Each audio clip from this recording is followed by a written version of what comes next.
ہفتہ اتوار ویسے عام طور پر چھٹی ہوتی ہے، جمعے سے چلے جائیں گے تو بہت بڑی جماعت بھی مل جائے گی، ہے نا؟ یہاں کتنے تھے آج؟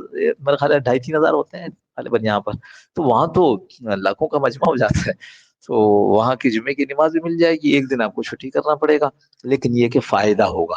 یہ بتا دوں، ایئر کنڈیشن لگا ہوا نہیں ہے، گرد ہوگی، ہاں گرد ہوگی، ہاں۔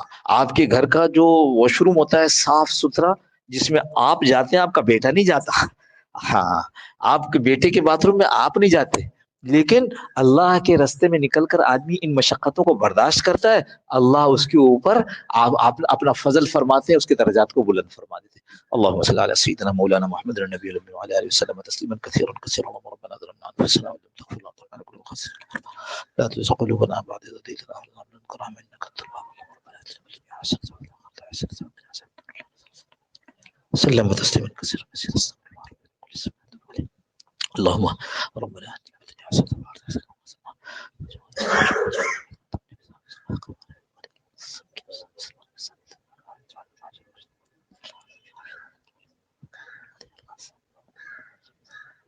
اللهم ربنا تقبل منا انك انت السميع العليم وتب علينا يا مولانا انك انت التواب الرحيم، صلی اللہ تعالی علی خیر خلقہ محمد وعلى اله وصحبه اجمعین برحمتک یا ارحم الراحمین۔ ایک بات سن لیجیے،